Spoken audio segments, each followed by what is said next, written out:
Hello, welcome back to the We Are City channel. Today we're going to be doing a review of the Aston Villa and Sevilla game. Of course, I was away for both those games. I did get to see the Sevilla game. I didn't see the Aston Villa game, so the ratings and review of the Aston Villa game will be very short. We won't be doing ratings because I didn't see the full game. You can't really rate a team on the highlights. I've seen the 10-minute highlights or so. I can only go off what I've seen in the terms of, reviewing the game. It seemed like City didn't defend so well, especially for the Leon Bailey goal. And reports online, people were saying that City didn't play so well either. However, De Bruyne's cross for Haaland's goal was absolutely fantastic. And I do believe City could have got a few more goals. We did have a few chances. Kyle Walker, don't know what he was doing in that position there. He should have squared it to Erling Haaland. He didn't do. City come away with a 1-1 draw. City at the moment can afford to drop points, though, I think, in away games like that. I mean, a 1-1 draw against Aston Villa, who have been doing poorly, okay. But Liverpool aren't winning games. Manchester United, I suppose they beat Arsenal. Are they a title challenger? Are Chelsea a title challenger? They've just sacked their manager, Thomas Tuchel. It is very interesting in the Premier League, who is at the top. Even Arsenal, they were the ones that were going to run away with it, apparently. They have lost 3-1 to Manchester United. The Premier League is very, very open at these early stages. But into the Champions League game, which is Manchester City versus Sevilla. Sevilla, one of my favourite sides in Spain. Not the biggest fan of Julian Lopetegui, the manager, who I thought set up Sevilla completely wrong in this game against Manchester City. And City really well and truly dominated the game, didn't they? Rodri in the middle control the game, Bernardo Silva as well. Sevilla in the first half, I don't think, hardly got over the halfway line. They started Isco in the false 9 position, which I thought was a big tactical mistake by Lopetegui. Alex Telles at a left wing position, who would then drop into a left wing back position, allowing AKANJI to play in a back 4, back 5. It just, tactically, it was all wrong, I thought, from Julian Lopetegui and Sevilla. And that allowed City and Pep Guardiola to really just tear and pick Sevilla apart. I mean, Erling Haaland, we know his quality. Just, 13 goals in 10 games for Erling Haaland. It just doesn't stop, does it, for him? He is absolutely insane. He's what City have been missing. Even Phil Foden got an absolutely fantastic goal. Diaz got one late on. Sevilla were looking, really, with Isco in that false 9 position. We know the quality Isco has. One of my favourite players of all time. He did do some little bits of magic, but the problem thing was Isco, he did his little bit of skill. He beat a few players, created space for himself. He got his head up, and he had absolutely no one forward. He had Jesus Navas possibly as the right wing back making runs forward, but Telles is defensively minded, really. He's not a full attacker. Sevilla needed someone running behind this defence, and they didn't do that at all. So Isco couldn't really then pick the passes when he got forward, and Isco played, actually, I thought, pretty well in the first half. In the second half, he sort of dropped off. They changed it tactically, didn't they? Brought on Rafa Mir. That did make a big difference to Rafa Mir, because he is one of those strikers who is a real, combination of different types of strikers. He sort of got what Haaland has, but he's got quite a bit of a link-up play as well. Technically gifted, quick, big, strong. Perhaps had a decent chance in the second half. I don't think he was ever going to score it. And Sevilla were poor. And they've been poor all season, and I expected City to beat them, which did do it, and simple. And we saw 2 debuts as well, didn't we, on that pitch? Injuries to Kyle Walker and John Stones forced City to go into playing 2 new signs, both on their pretty much debuts, competitive debuts, started anyway.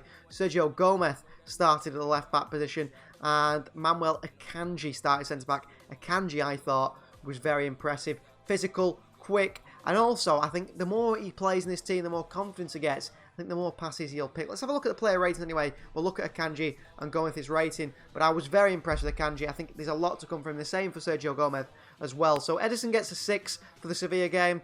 I feel like it was a good start to the Champions League for Ederson. Not really tested at all. Sevilla had maybe 1-2 chances, and they were both simple saves for Ederson, straight down the middle. Nothing for the resilient to worry about. Ederson has been very quiet, and when he's been called upon, he's not always turned up, has he? As for the starting back four, Joao Cancelo, Manuel AKANJI, captain Diaz, not today, it was Kevin De Bruyne and Sergio Gomez. Gomez, Diaz, AKANJI all get 7s. I think with confidence, AKANJI, with his progressive passing, I think he's actually really, really impressing the ball. I think he can make those sort of long passes in behind to Erling Haaland that City have been missing out from the back, because at the moment, Diaz and Stones haven't been able to really pull them off. I know Stones is injured at the moment. Laporte is the sort of centre-back that could play those passes, and AKANJI seems to be that sort of player as well, likes to break the lines. Gomez was very solid at left-back, worked hard. He's not the biggest, the most physical, but he did well. AKANJI uses physicality well, didn't he? You know, a few times we saw a man like AKANJI just, you know, ease plays off the ball, nudge plays off the ball. Now, we saw Eliaquim Mangala have a wonderful debut against Chelsea, against Diego Costa a few years, a long time ago now, it feels now, for Manchester City. So we can't judge AKANJI too much just yet, but the early signs are positive. Cancelo was brilliant. 8 out of 10 for Joao Cancelo. He caused a lot of problems for Sevilla going forward. Had a little bit, you know, poor moments, but I think he was fantastic in the whole. He created an assist, and he had a few shots. Was a very good, you know, very good performance from him in that right back position. I think Cancelo is as comfortable on the right as he is on the left, and that's what I really like about him. So if we ever have an injury on either side, I mean, I'd rather he plays right back.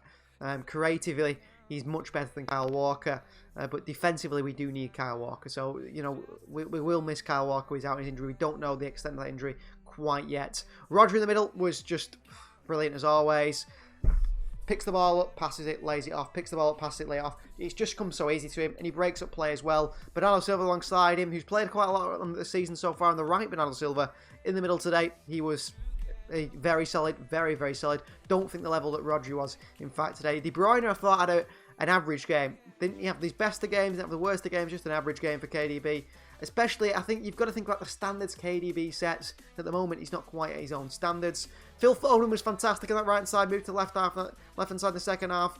8, what a goal he scored, by the way. You're thinking, he's got to pass it here. Confidence, lays it into that bottom corner.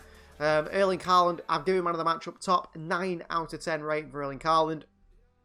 Was brilliant again. Always in the right place, the right time. And actually, De Bruyne assist that, you know, where Foden plays it in behind to KDB on that right-hand side, you just know that's going to get put across the box. Haaland jumps in the air, and his foot, it's like he's a magnet to the ball, but also him and De Bruyne seem to know exactly where the ball's going to go, and it lands perfectly for Haaland, and City took the lead from there, and from that there on, City dominated the game. Not that they weren't doing anyway. Sevilla did actually start on the front foot, but it didn't last very long. Jack Grealish, I thought, similar to Kevin De Bruyne, just had a very average game. Grealish has just come back from injury. It will take time. Few moments of, you know, being impressive, but not too many. Pep Guardiola gets an 8 rating as well for his tactics. I think tactically we outdid Sevilla completely. Julian Lopetegui just completely done. I don't know how he doesn't get sacked by Sevilla. I do believe he needs to be sacked, and I think the president of Sevilla also looks under pressure. As for the players that came off the bench, Ilkay Gundogan, I give an 8. I think he controlled the game brilliant when he came on, and Ilkay Gundogan is becoming one of our key players, one of our best players at Manchester City, I believe, anyway, so far this season. Palmer gets a 6. Again, like De Bruyne and Grealish, just average, but got involved. Could have a chance to score, actually. The same for Julian Alvarez, just a 6. Mahrez got a 5. Mahrez below average.